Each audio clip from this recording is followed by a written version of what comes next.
paano kung sa isang iglap, mawawala ang mahal natin sa buhay na hindi natin nalalaman. Isa si ate sa mga magigiting na taong nagliligtas ng buhay.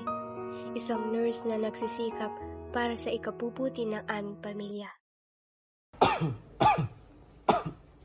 Tagal na niyo mo. Pa-check up ka na kaya? Saka na. Anong sakana? Tignan mo to, may dugo. Mamaya iba na yan. Tara, pa-check up na tayo. Sabi tayo bukas pagpasok ko ng trabaho. Hanggang sa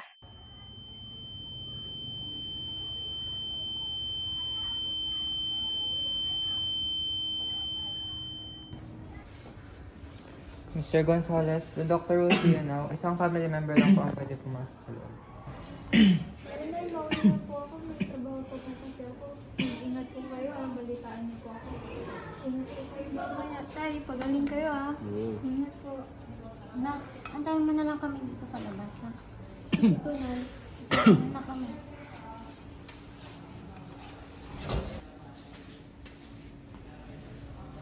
isang bangungot ang hindi namin aakalaing darating.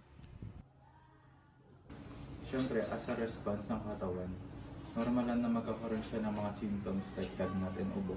Ngayon, para ma-confirm natin if ano ba talaga yung sakit ni tatay, mag-start na tayo kumuha ng samples para masagawa na yung test.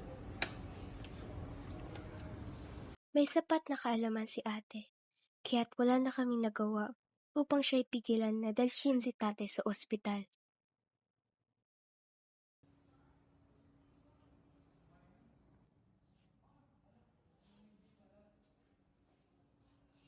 Nagsagawa ng iba't ibang testing at tanging takot ang bumalot sa amin, lalo nang malamang siya ay may malubhang sakit na tinatawag na tuberculosis.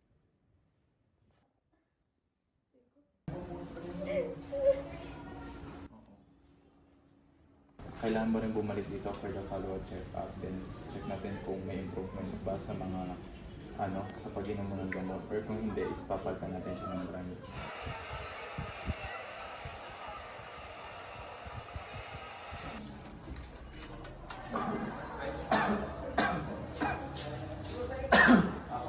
Noon ay naniwala kaming ubo lamang ang iniinda ni tatay. Iba't ibang gamot na ang nainom, ngunit ni isa ay walang nagpagaling dito. Ngunit ang hindi namin nalalaman ni ate,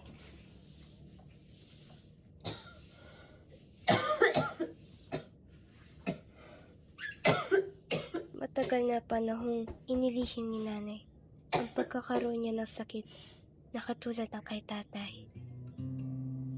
Tuberculosis. Dear na, kumusta? Pasensya na kung hindi mo lang nakapagpaalam si nanay ha. Natatakot kasi ako. Sabay-sabay ang problema at ayoko nang sumabay pa. Fran, alam kong maliit lang ang kita mo bilang isang nurse, habang si Kas naman ay nag-aaral pa. Kung tatay mo na may sakit pa rin, ayokong sumabay pa. Sa totoo lang, wala akong lakas ng loob na sabihin. Nakain na! Gustuhin ko man, sariling katawan ko na ang sumuko. Sinubukan kong lumaban, ngunit huli na ang lahat.